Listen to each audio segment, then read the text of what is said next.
Great stuff. Well, I'm going to kick us off now. So before I start, please can I ask you to turn off your phones? This is definitely going to be more interesting than your dad jokes on your family WhatsApp group. I guarantee it. So my name's Jonny. I run a studio in Guildford called Glowmade, and I'm going to talk to you about how to grow a studio through challenging times. We're all here. We all think that this is something interesting, but to keep your interest and to guarantee that you're going to pay attention, I've got this very, very exclusive prize, which is a Glowmade lanyard with some pin badges. And throughout the talk, there's going to be scattered a few of these little chaps. This is our aardvark. This is our company mascot. So the first person to tell me the correct number of aardvarks in the talk wins this. Very, very alluring lanyard. So you have to pay attention now. So how to grow a studio through challenging times. The top tip, it's all the times. There's never an easy bit. If you're kicking back thinking this is all going well, you're probably missing something. And at the very least, there's always what's happening next. There's a reasonable chance you haven't heard of Glowmade, unless you've seen some of our excellent develop booths over on the left, or you've been to the Play at Develop events that we sponsored for the last couple of years. I started Glowmade in 2015 with two friends of mine, Mike Green, who is the creative director, and Adam Civic, who's our art director. We are two fellow Lionhead alumni survivors. We released our first game, Wonderworlds, in 2017 for iOS. We signed a deal with EA Originals in 2018 for a game that never saw the light of day. And we signed a deal with Amazon Games in 2021 for an as-yet unannounced title. So this company's been going for 9 years now, and we've been operating largely under the radar, but maybe not for much longer. Watch this space. We've not had a major hit. You probably haven't heard of us, but we are here, and as a company, we are thriving. Together, we're going to take a journey through the timeline of Glowmade and examine many of the ups and downs that we've seen over the last 9 years, looking at how we've grown from 3 founders in a wasp-infested, asbestos-lined attic to a team of 70 making a multi-million-pound game. Some smarty pants among you will go, well, how can you do that without Amazon's money, Jonny? How can you, could you do that kind of growth without big Amazon giving you big money? Well, kind of no.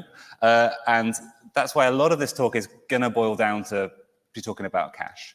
By and large, things when you're running a business are good when you have it, and they're tough when you don't. So get money, happy days, end of talk.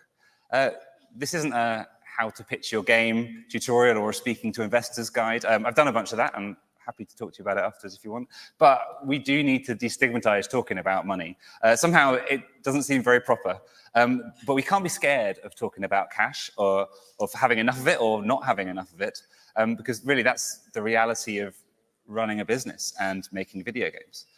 You can't run a business without money. If you don't have money, it's basically a hobby. As a wise rich man told me once, cash is king. Cash has to be at the forefront of your mind when you are building a game, running a studio, planning for all this. But I want to be sensitive about this as well, because Glowmade are doing quite well. It's not the case for a lot of companies around, a lot of individuals. You wind back a few years and you had these VCs chucking money around. You had this crazy hiring cycle kind of during and just after COVID, where remote work was normalized and every company was offering these bigger and bigger salaries to try and attract the top talent to rapidly deliver on this huge demand for everybody just having spare time, load of money, wanting to play games. But as we all know, that bubble's burst over the last 12 months. We've seen layoffs across the industry with Epic, Sony, Microsoft. Everybody's kind of been suffering at that top end. We've gone from this place where cash is readily available to where it's now not. It's much, much harder to secure any kind of funding than it was 12 months ago. It's harder to find a job than it was 12 months ago. There's loads of jobs going around, but the competition is so incredibly high. The games industry is tough, and right now the reality is there's very little security. But I'm definitely not here to kind of boast or anything like that. You're going to see in a moment that there's been a lot of turbulence and a lot of ups and downs and really, really quite hairy moments in the last 9 years for the life of Glowmade. I guess a bunch of us have seen Three Body Problem or maybe read the books. If you haven't, in the story, there's this video game, and there's a planet where the climate and the planet rapidly flips between stable and chaotic eras. And if you're in a stable area, everything's fine. If you're in a chaotic area, you get burned to death. But there's no way of actually predicting how long one of those eras will last or when it will change. But in the story, there's a whole bunch of people saying that they can. And I think this is a pretty good analogy for a video games business. The life of a games company, big or small, is a series of stable and chaotic eras. Typically, the larger the business, the longer the stability or the chaos lasts. And the smaller you are, the more vulnerable you are to change. So you're flipping more rapidly between stable and chaos. And at Glowmade, like I said, we've had a lot of flips between stability and chaos. So through this journey, we're going to look at there's 3 essential ingredients for keeping a business afloat, and I've cleverly called them the 3 Ps. The first is people. Who you are and the team you work with is absolutely critical. The second is planning. You need to know where you want to be and have a plan to get there. It's no good to just stumble through thinking, I want to make a great game with crossed fingers and stars in your eyes. And the third one, of course, because it had to start with P, is a big pot of cash. If you had to pick one of those 3, that's really the important one because, like I said, running a games company or any company costs an eye-watering amount of money. I've talked about this before, and again, we'll happily kind of go into this if we want, but the numbers for running a company make logical sense when you add them up, but they are kind of mind-bogglingly large. I'm probably going to say 3 Ps a lot during the talk, so if you don't giggle a bit, I will. If you're lucky enough to have a really wealthy uncle or just be a multimillionaire, then maybe this bit doesn't apply to you. But I think most of us, that's not that. And at some point, you're going to be on the hunt for some financial support. So, like I said, I'm going to do a timeline of a company, and I've done this. This is the kind of mood chart of Glowmade, going back to 2015 when we started. Kind of the ups and downs through the years.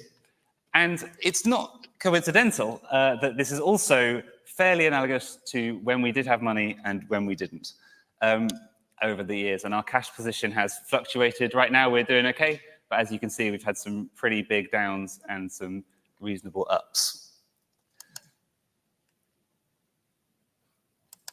I want to go right back to the start. Why do we want to start a games company? When Mike and Adam and myself were thinking about this, the things we thought about was we wanted to be creative. We wanted to be our own bosses. We wanted to move fast, make our own decisions. The things we didn't think loads about was, it's terrifying, and it's really hard, and it's really stressful. We kind of knew they were there. But one of the things we kind of knew innately, I think, and even if we didn't write it down or articulate it really, really clearly, is that if you want people to be creative, you need to give them the environment and the space in which to do that. We look back at places we'd previously worked and projects we'd done and reflected on what went right, things we want to replicate, and what didn't go right, things we'd do differently. So, for me, I love creative freedom, but I didn't like it when there weren't enough constraints to hem it in and set a direction. But also I didn't like the opposite, too many constraints and not enough freedom. I liked it when I felt like a person and felt important. I didn't like it when I didn't feel seen or heard.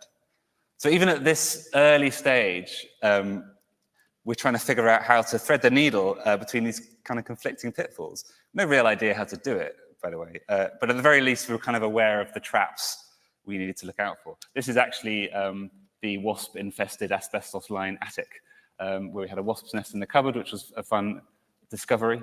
And the asbestos was also another fun discovery. So we knocked the wall down, and there we go. But let's not overthink this. We're relatively young. We're, in our early 30s. We've only got 8 kids between us, and what could go wrong? We needed to get some money from an investor, and we did. We got some seed money. We got 150 grand, which is, it's an enormous sum of money. It was a huge sum of money for us as a very, very fledgling business. And our pitch to these investors was, let's make a cool social media app where you create vignettes of moments or memories and share them with your friends. We had a tech demo. We knew we had the capability and the capacity and the skills to make it, and we just needed the funding to get it to market. But what we discovered is that in this social media space, being absolute novices, by the way, at this, you're in effect optimizing for time. And the more you optimize for time, the less time you have for the fun. And we were 3 game developers, we were hardwired to make fun stuff. So we massively underestimated the task. We'd massively underestimated how much time and money we'd need to take this thing to market. And to be fair, I'd somehow convinced the investors of this, and they'd also massively underestimated this. So we ran out of time, which is the same as running out of money. We hadn't planned very well for this, and the pot of cash was just too small and had run dry.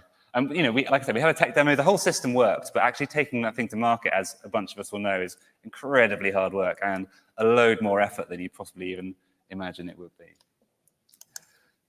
So we needed to pivot very, very rapidly. Let's make games again, we said, and let's like optimize and focus on fun. So it's a kind of classic story here. Maybe some of us have been through this.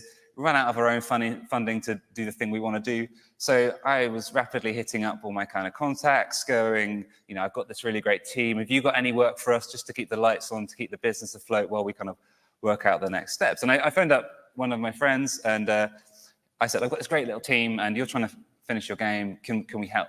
And he said, well, I don't have any work, but we want to do publishing. We've got a bunch of money. What's the game you're going to make? And I was like, Mike. So Mike did this heroic kind of design a game in about 3 weeks, and then we pitched it, and we started making this game. And this game eventually came out in 2017. It was called Wonder Worlds. It's this beautiful little gem of a game, and I've got some nice screenshots because I'm really proud of this game. It's got this amazing visuals. It was on mobile. It was it's really tactile and gentle and life-affirming, and it's just this lovely thing. And a little quiz: who's launched a game here? Anybody? Hands up. I've launched a game. Has anybody launched a game that was critically or commercially successful? Has anybody launched one that wasn't? Yes, more.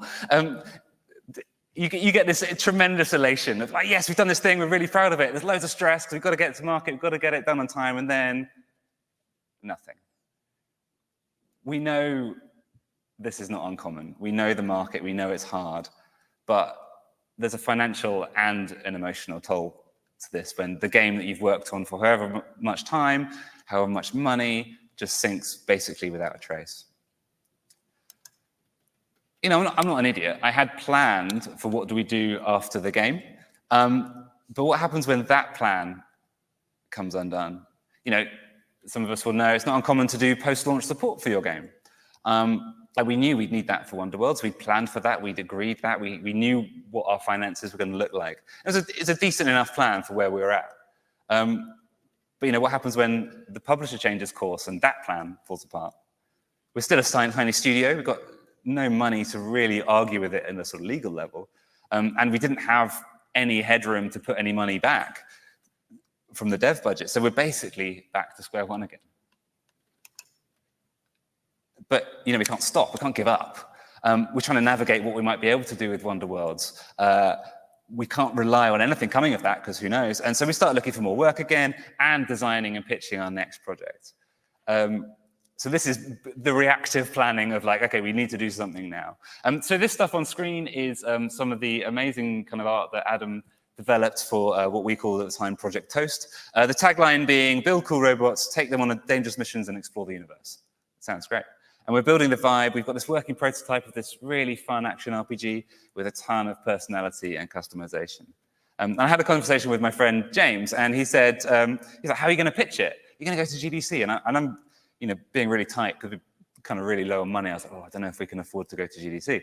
And he's like, well, no, maybe you should think about it. And I suddenly realized, like, it clicked. I was like, oh yes, this is the business case for going and pitching and trying to sell this game. I've got a studio to save, and this is the way I need to do it. So we stretched our finances out more than we thought we could do by this point in 2018. And our bank balance is somewhere between £5,000 and minus £5,000. We're not in a good place, but we could be completely screwed. And I told the team, I don't know what's going to happen now. I do know I can't pay you at the end of this month, and if you want to leave, I would respect that because you have jobs and you need money. So we were really, really skating on thin ice at this point. So I go to GDC and I pitch Project Toast, and I meet Joel, who's a very good friend of mine now, he's an agency, and this agency comes to represent us. I work some connections, and I pitch the game, and it's all going great. But as we all know, this stuff takes time.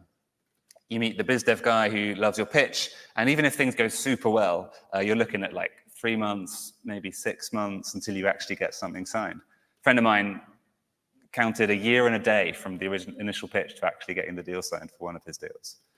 So now we've got a plan, but we need a plan to support the plan so that we still got a company by the time we actually get the money.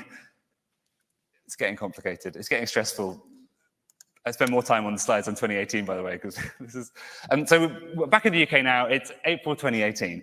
We've got a bunch of interest for Project Toast, and we're asking for $5 million for this game, which is a reasonable amount of money for what we wanted to do, and it felt like a really good thing to be asking for. But, like I said, we need to keep the company afloat until we get it, if we get it. So I've got Mike Green on speed dial for emergency game design at this point. Joel's got some meetings with some investors, and these guys are, they're financial backers. They're not interested in money to produce a single game. They are interested in the long plays, how do you build the studio? What do you, what's your vision? What do you want to do, like ecosystems and stuff? What makes the business stand out and valuable? Because ultimately that's what they're investing in. So we come up with this outrageous Hail Mary pitch called Treehouse, which is a series of small games building this kind of game creation platform. Remember, we're still 7 people, by the way. And it's retail products, and it's bananas. I'm not really giving anything away, by the way, but like you can see that all this absurdly aggressive kind of time schedule for 2019, 2020 for 3 games. The money guys want to see results. You got to convince them that you're going to be really productive. But amazingly, someone actually buys this, and they give us the money and the time, and importantly, they give us some direction. They love the hustle. They love the studio. They can see through this, but they also know what we're trying to achieve, and they can see the drive, and they can see the talent that we have in the studio, and they most of all can see that actually, we just need a financial break. This pitch, it's a good long-term goal, and it was done with the knowledge that we were also pitching this other game. So we kind of had these kind of 2 irons in the fire. And so at this point, we're kind of getting some financial investment that's actually going to keep the company afloat while we try and get Project Toast kind of landed. And so we're pitching Project Toast with EA. And finally, at the end of 2018, which was a very long year, we closed the deal with EA Originals for Project Toast, which then became a game called Rust Buckets, which then became a game called Rust Heart, which I'll tell you more about in a second. But this is where we exhale a huge sigh of relief. It's been a really big, long year of turbulence, of uncertainty, and instability. So finally, it feels like we can just relax, just get on with making the game that we really want to make. We've got the people, we had the talent, we managed to hire some people. We had a plan because we knew what we were going to do, and we had the pot of cash that we needed to get this plan done. So now, we can just kick back and just do the thing that we've been wanting to do all along, right? Not really, sadly not. Here's where we had the money, but our goals didn't align. It wouldn't even be a stretch to say that we weren't even sure of our goals at this point, I think. We didn't totally know what the game was when we pitched it because we were, rapidly trying to kind of just do something. And as we built the game, the design of it and the direction of it kind of crystallized over here. But you could also see EA's idea of the game kind of crystallizing over here. And we're sort of really diverging. About 12 months into production, we ended up with this nasty cycle of just being on the back foot the whole time, being reactive. We wanted to tell nice stories and have emotions and stuff like that, and they wanted stuff to blow up more and more often. They're both totally decent approaches, and both could have made completely fine games with what we were doing. But ultimately we'd overreached, and we didn't have a clear plan from the start. So we ended up just really lacking in confidence for what we wanted to do, because half the time we didn't even feel like we necessarily knew it. And it's very, very hard to say no to the guys holding the purse strings when they say we want A or we want B, and the best answer you really have is not A or not B. And so, if you've been in this situation, you can see where we're headed. I hope I don't offend anybody here, but publishers are horse traders. They're making a bunch of bets, and they're going to see which ones work out. There's a bunch of different strategies for exactly how you do that, but you don't hear of 90% of the games that get signed and don't come to market. And this is a really classic story of big people with big money, big ideas, and if you're not ready for them to come at you, you're going to get chucked all over the place. We weren't ready. We ended up, like I said, constantly on the back foot, trying to hit a continually moving target just to keep the sugar daddies happy. They cancelled the game after a few months of really kind of us really trying to react and do what they wanted to do. But I think ultimately it was like, this is too hard. But, take a deep breath, no problem. We've got a cool game. It was a good game, and it's nearly finished.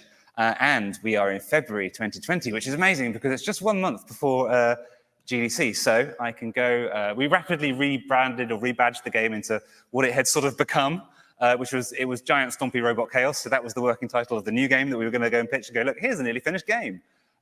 It's not going to, it doesn't take much money. It's really good. You've got a good team, blah, blah, blah. That was my upbeat message to the team. That was my sort of feedback sandwich of they've canned the game, but, we're going to go to GDC. We've got all the contacts, got all the connections. Game's looking great. Let's do this, guys. Oh, wait, no, it's 2020. So this is where all of the plans fall apart. GDC gets cancelled. Publishers close ranks because there's so much uncertainty. Nobody knows what's going on in the world. And I rep this game to everybody under the sun. Over a few weeks, we're doing so many demos. Like at that point, I could have done an hour pitch for this game, like blindfolded. I knew it so well. I knew exactly what I was doing, and nobody bit.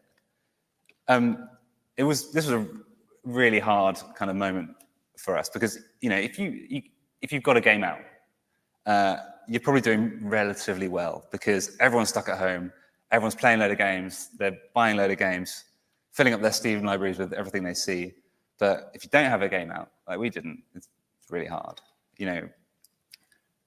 It feels really weird to say it out loud because I don't think I really talked about it much, but we had to furlough our entire team, which seems like a really weird anomaly in the games industry. And so I'm sitting there with this entire team furloughed, tremendous sense of failure, really. I've got a business that's failing. My wife's a paramedic in London. I've got a 5-year-old daughter at home. I was pretty convinced that this was now the end of the studio. But I was not going to go down without a fight. We nearly sold the studio for an absolute pittance just to keep the lights on, but we backed out of that at the last moment, which I'm very glad we did. But, a pandemic is not your typical plan. Like, nobody can really plan for that. And certainly given the circumstances, being able to furlough the team kind of saved the company. But I was still extremely worried because I wasn't sure what team we were going to have coming back. I thought, why would anybody want to work for a company that can't afford them? Why would anybody stick about when there's all these other amazing jobs happening over kind of the summer of 2020? Like, everybody's hiring. I thought, well, even if we do make it through this, like, what are we going to be left with? But amazingly, we lost like 2 people, and we were 20, 25 at this point. So, when I was thinking about this for the talk, and you're bringing it back to the 3 Ps again, it wasn't the planning, and it definitely wasn't the pot of cash, but it really was the people, the team we'd built, the culture we'd kind of embedded in the studio and I think it remains attractive. People liked working with us, and when you've got no plan and you've got no money, that's really something very important. So, got all this stuff going on. We've exhausted all of our options to pitch Giant Stompy Robot Chaos. What do we do now? Well, luckily, or I don't know, maybe not luckily, we did actually have a backup plan. This came in the form of what was at that point a little UGC game. We had 2 people working on in the background. The actual plan had been to self-publish that at some point. And it's going to be like a cool little indie game and blah, blah, blah. But I said to Sam and Jim, the 2 people working on it, okay, guys, we we've got nothing else. We need to go and pitch this to publishers because you're not our Skunkworks project now. We need to make this game look like it's worth $5 million, and because we need this game to save the company. So that was a wake-up call for them. That was a shocker. The game was going to be top-down, and this is a top pitching tip, but I needed it to look a lot more expensive. So I said, can you take the camera and put it behind the player? And it's a third-person action game. And it looks like it's worth $5 million. And we did that, and it worked. So we're off. So finally, we get to 2021, and we did a bunch of pitching. And this is where I could got to avoid too many details at the moment, sadly. But Amazon came back to us and said, "Oh, we love the game, but we think you should ask for more money." So I said, "All right, yep, I can do that." I don't know if you've heard of Amazon. They're a very, very big company. They do things like legal stuff very, very slowly. So this was like, just took 5 or 6 months to close this deal. And once again, the company's on life support because we've pitched this game. We've sold this idea to Amazon. We really like this. You need to have more money because we want to do more with it. And I'm thinking, wow, we're going to run out of money by the time we actually get to sign the deal. Again, will we even have the team left? And we begged and borrowed a fair bit and did a bit of kind of very careful financial planning, but to get it through. But when I think back to how that all felt, obviously a tremendous sigh of relief when I actually had a deal signed. We actually had money coming into the bank. Skeptical, had a bumpy ride with publishers before, both with Glowmade and elsewhere, and slightly terrified as well because we actually have to deliver on this now, and the expectations are high.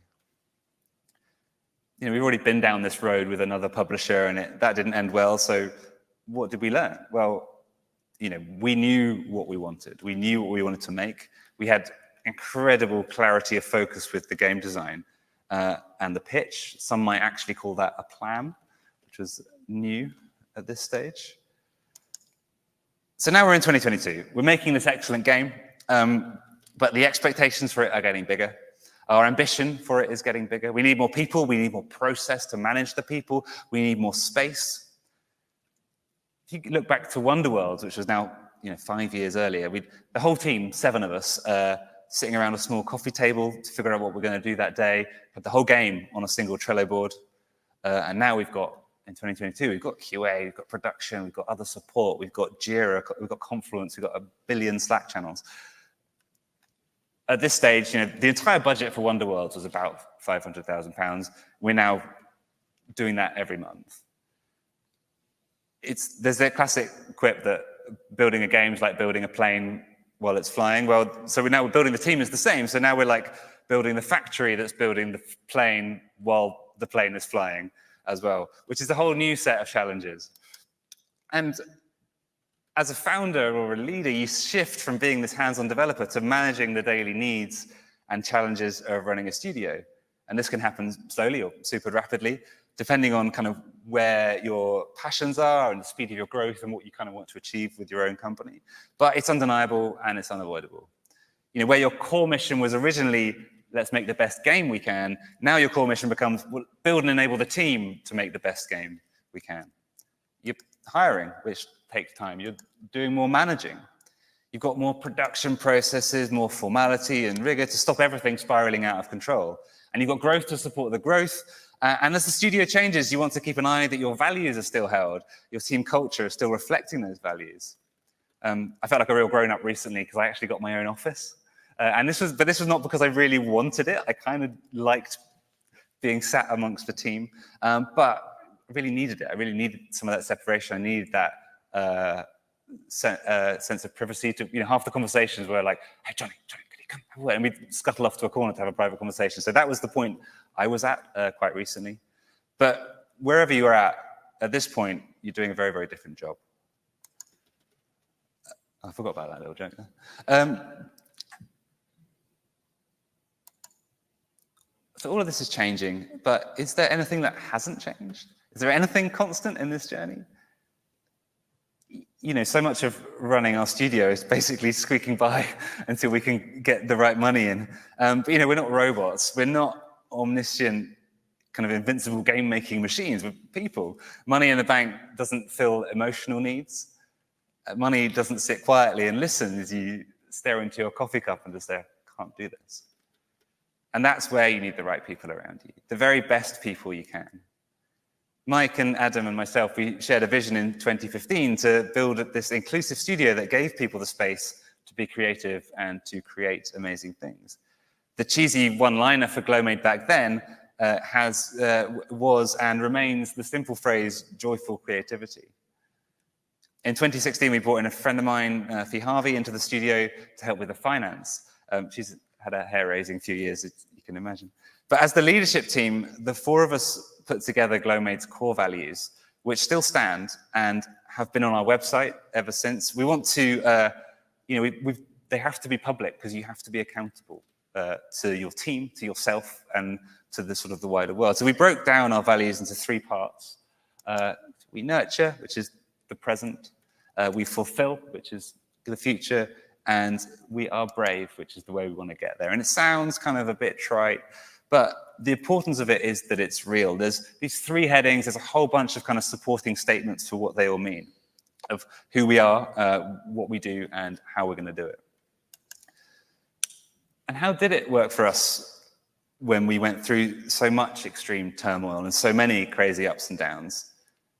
Ultimately for me, it's relational. These relationships between the founders and the leaders in your organization are absolutely critical because those healthy, mature relationships flood downwards and set the tone and become the norm.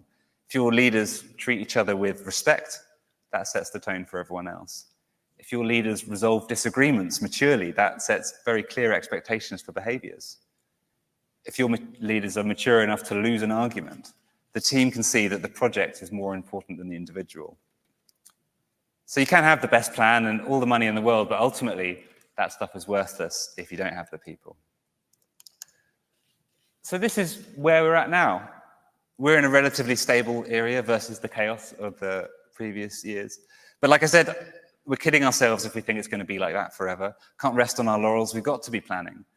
Where are our projects going? What's our financial plan? What's our backup plan or a disaster plan for when a key person leaves? So on and so on. But at least at this time, we kind of know what the plane is. While I was building the talk, I was looking through a bunch of old designs and pitch documents, old materials, looking all the way back to 2018. And the game we're building now is so startlingly similar to the original pitch from 4, even 5 years ago. It really is a real credit to Mike and Adam for just absolutely honing in on that and sticking with it. So let's come back to the 3 Ps, just to wrap up. We've got people, we've got planning, and we've got a pot of cash. So we have great people right now. We've got a good plan, and we've got a decent pot of cash to execute it with. Something's definitely going to go wrong at some point, but we've weathered a bunch of storms, and I think we're in a good place to weather the next one. Glowmade's a very different studio to what it was 5 years ago, and it's going to be different in 5 years' time. But oddly enough, it's still the same studio. It still feels the same, just 10 times bigger and somehow a little less terrifying. And that brings me to the end with the obligatory "we are hiring" slide. That's it. Any questions? We've got about 10 minutes or so. There it is, right on cue, 10 minutes. The guy in the black t-shirt.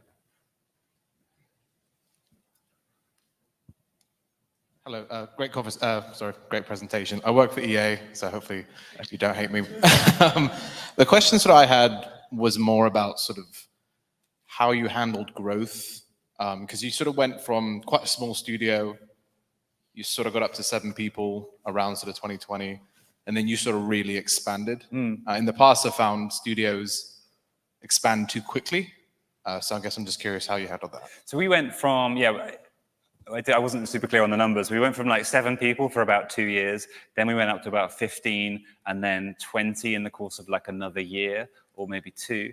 And then, so from, I think in end of 2020, we were like 25, 30 people. And now we've kind of gone, we've at least doubled over the next, sort of since the last 4 years. I think the trick for us was kind of getting the processes and stuff just in time. You don't want to go too far ahead and put like a bunch of red tape in when you're 10 people, because you don't need that. But you also don't want to be acting like you're 10 people when you're 50 people, because you do need to be running stuff in a very, very different way. You know, if in my head, the company's identical in some ways to like when it was just the three of us. But if you join the company right now, you're going to be expecting a whole bunch of different stuff, because you're joining a 70-person studio, which is established and, you know, stable and whatnot. So suddenly you've got like, okay, we've got HR staff, and those are the kind of the thorny bits which you need to choose your moment, because if you go too fast, then it's just really constricting. But if you go too slow, it's just really frustrating.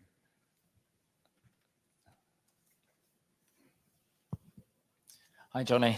Great presentation. Just to get the jackpot, I work for Amazon. So I've got two questions. Of course, the first one is, how many aardvarks were there? Well, you tell me. That's where you get the prize. Well, that's why I want to tell me. Well, if I tell you, then everyone will get it. Exactly, yeah. Come up to me afterwards, and if you get it right, you can have it. But the second one is actually a classic Amazonian question, actually, which is, looking back with what you know now, what would you have done differently? Like, what's the biggest kind of change that you would have made to maybe get to where you are now, or get to a different place? Yeah. It's a good one. That's a tricky one, because I think we absolutely did the best we could with what we had at the time. I think we'd have, if I was to redo it all again, I suspect we'd have done something completely different at the very, very start. I think, because I think that we wanted to make something creative and fun. We felt like the reason we were going to make a social app was because we knew we could get investment for it. That was basically, we knew that it was going to be hard to find a publisher with where we were at in our lives. We didn't have the time to really build the demo and stuff, but we pretty much felt like it was going to be easier for us to actually get some investment to do this thing. So it's like, I don't think that kind of set us wildly wrong, but like I might have approached that differently, I suppose. Hi, Jonny. Great speech. Thank you. But let's try to be the devil's advocate here. So from what I understand, a few years ago, what got you into a better space was you pitched a game which you're still working on currently, which obviously is going to be a great game from what I saw. But what helped your studio survive in the last couple of years was basically that one great pitch that you did. And this is where the money is coming from. Yeah. Okay. I mean, yeah. I mean, that's ultimately the sort of the model of the studio, is we don't have independent finance kind of coming in at a really like at all. So we have the sort of dev publisher kind of model.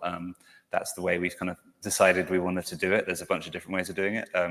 That for us was the one, because we wanted to maintain as much internal control as we could of the company. So